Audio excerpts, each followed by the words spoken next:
What's up, and welcome to another edition of Locked On NBA, the biggest stories with the local experts. I'm your host, Jackson Gatlin, also host of Locked On Rockets right here on the Locked On Podcast Network. Today, we'll be chatting with Doug Norrie from Locked On Nets as KD and Kyrie are about to be faced with fighting their way out of the NBA play-in tournament. Are the Nets the most dangerous play-in team? And will we actually see Ben Simmons on the floor for Brooklyn this season? But first, a quick message from our friends over at Built Bar, because look, when it comes to protein bars, you've got to check out Built Bar. They're the number one protein bar on the market. They've got so many incredible options to choose from as far as flavors: raspberry, strawberry, mint brownie, peanut butter. My personal favorite, coconut brownie chunk. You can't go wrong with a single bar on their menu. Every single bar is coated in 100% delicious chocolate. They're not gritty or chalky like other protein bars out there. Every bar is low cal, low sugar, high protein, high fiber. Amazing if you're on a keto diet. Amazing if you're trying to cut back a little bit, lose a little bit of weight. You can check them out. Just go to built.com and use promo code LOCK15 to get 15% off your very next order of the best tasting protein bars on the market. Again, that's promo code LOCK15 for 15% off at built.com.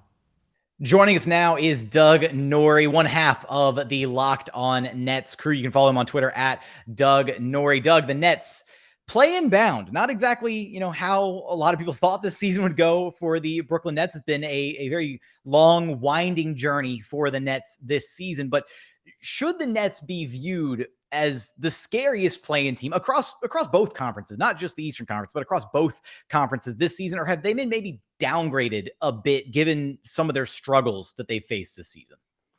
No, they're clearly the scariest play-in team. I think that's pretty obvious. Whenever you have a top, at worst, 3 player in all of basketball, like, you are scarier than most other teams. When it's a superstar-driven league, when there's the threat that Kevin Durant could just play 48 minutes a game or whatever it's going to be, like that almost alone, crazily enough, makes you scarier than definitely scarier than any other play-in team. And frankly, it's why the Nets still sit in terms of championship odds insanely third best championship odds in all of basketball, even though they have not officially made the playoffs yet, because they still need to win at least one more game.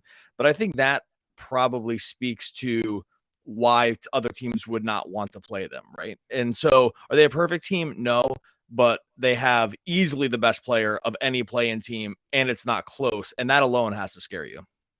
Absolutely. No, and it's hard to bet against Kevin Durant. No, absolutely. But since coming back as a full-time player, Kyrie Irving's putting up numbers, still very Kyrie-esque, but his efficiency seems to be kind of like all over the place. Like, you look up and down some of these games, you got 6 of 22, you've got 9 of 26, 7 of 22, like some, really wonky numbers here and there. Not something I guess we're used to seeing out of him. Is there any concern about that as we're headed into, a situation with the play-in tournament being, obviously the Nets are in a position where they'll have 2 chances to, break it out of the play-in, but is that at all concerning going to kind of a single elimination type scenario where maybe Kyrie has a bit of an off night efficiency wise? If he was the only player you relied on, then probably. I mean, 15 for 20 today, Jackson. So let's that's fair. We gotta include the good with the bad for sure. Of course. No, but I get what you're saying. Yeah, it's not exactly it's not on lock every single night, and that does concern you. He's a high volume shooter. He doesn't get to the line tons and tons, just for considering how many shots he actually takes. So he's not getting a ton of free looks. So you are reliant or living and dying on whether the shot is falling, and that's just kind of it on a night-to-night basis. It makes it scary. Pairing it with Durant means that you can survive some non-efficiency stuff, and just the pressure that he puts on defenses allows you to live with the off shooting nights. Yeah, when you're looking at a play-in style one game, does it worry you a little bit? I think so, but not.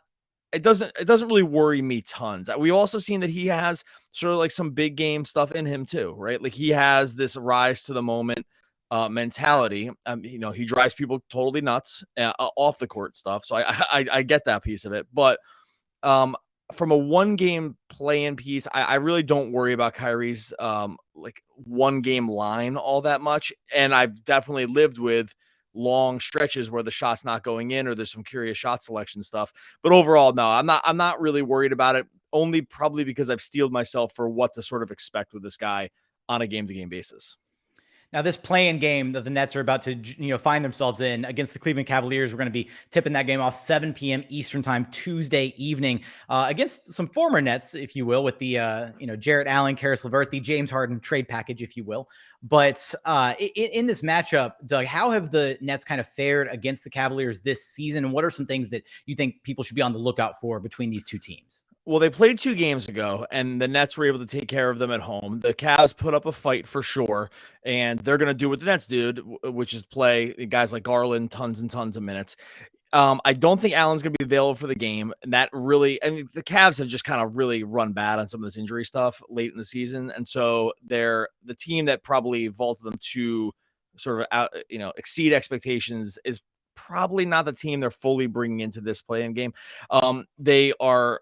But they're pretty sound. They have one elite scorer, at least in Garland. I'm not so worried about a lot of the matchup stuff. They have no one that can really handle Durant. We already saw that in a one-game sample, and really kind of don't have anyone that can handle Kyrie either. Like, they don't have a great, like, the point of attack defense isn't amazing. This is, if I will say this, of all the teams that could have played in the play-in, this would have been my vote to play first, right? Like over Atlanta, even over Charlotte, just in terms of how wing heavy Charlotte is.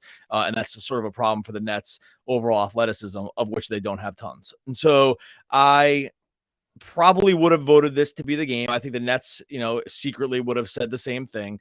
They just don't have exactly the right guys to match up against what the Nets do very, very well, and don't have a ton of ways to punish the things that the Nets are deficient at, which is like getting on the offensive glass and stuff like that. So they're -8 favorites going into this game. They should win. And I don't think that Cleveland has tons of ways to exploit the Nets' biggest weaknesses. And I think that's probably going to be the tail of the game.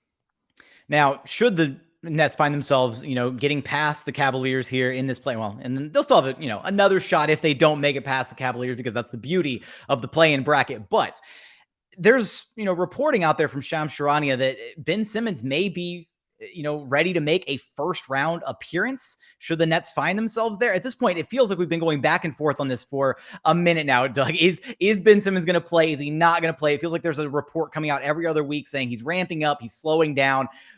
At this point, are you even remotely entertaining the idea of seeing Ben Simmons on the floor for the Nets? I'm entertaining it. Adam and I talked about it on the podcast for tomorrow. I'm entertaining it. But with the Nets, when you cover this team, the one thing you learn pretty quickly is that injury reporting means almost nothing. The team is about as bad with this as any team in the NBA. There's just all kinds of obfuscation. Like, they just don't tell you the truth. No one ever knows, i.e., Shams is the one that has to kind of tell you that he might be in the playoff. Like, right after Steve Nash does a presser that says he kind of doesn't know, and then Shams and Woj basically both say it's going to happen. It's just impossible to figure this team out when it comes to injuries. I will say the part where the Nets social media team has started putting out their own videos of Ben Simmons doing workouts, that's the first time I've actually thought, oh, hey, maybe this can happen. It's absolutely bonkers that this is the kind of way you need to interpret injury news from a team, that you have to, like, oh, the social media team put out a like hype reading video. tea leaves. It's worse. Like, it's at least tea leaves like give you a little something. Like, it's totally bananas. It's so bad. But this has started to come out where there's a few more videos of him doing on-court workout stuff. And that is the part where that's the first time where I've thought, okay, this is probably at least in their plans. Now, is it going to happen? There's been too many setbacks along the way to feel confident with it. This is clearly not the player they thought they were getting when they were trading for him. I don't think that, and whether it was due diligence is the problem or just bad luck or he re-aggravated things, I'm not exactly sure. But there's no chance that the Nets did not think that he was going to play in the regular season and then the playoffs. So at that point, I don't think they're being dishonest, but I also can't believe any of the timelines, because the timelines have been nothing but wrong up until this point. So yes, good news. Yes, it seems like he's going to play. It'd be shocking. I mean, this, like, playoff minutes are totally different. Like, it'd be shocking for me to think that he could ramp up from 0 to the most high leverage minutes you could ever play, going from 0 to 60. That just doesn't really happen. So I've tempered my expectations around this. I do think we end up seeing him. It'd be hard for me to imagine he has the impact that they thought they were getting when they traded him for him, or what even Nets folks think is going to happen with him, because this is unprecedented. He just hasn't played at all.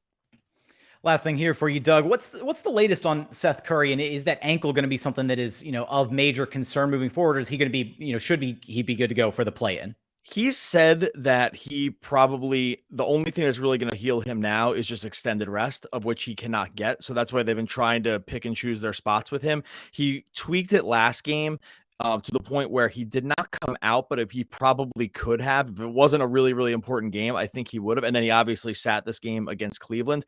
The ankle is not good. They definitely need him. So I think they sort of rolled the dice against the Pacers in this one and said, like, I think my guess is if it had been a better team, he actually would have played, right? But they were 17-point favorites going to this game. I don't think they thought there was a functional way they were going to lose. So they just said, okay, we can sit him out. So I think he could use probably an off season's worth of rest. He's not going to get it.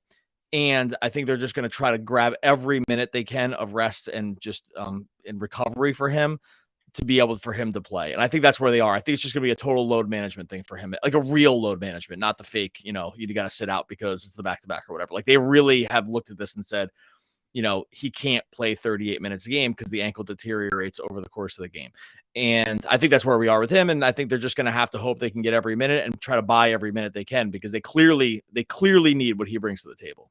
No, Seth Curry is an incredibly important piece for this Nets team. If they want to make a deep playoff run, can they first get out of the play-in against the Cleveland Cavaliers? How deep of a playoff run can they make? You're going to have us covered for all of that and more over at Locked On Nets. Doug, appreciate you stopping by Locked On NBA with me. So much. Go Nets.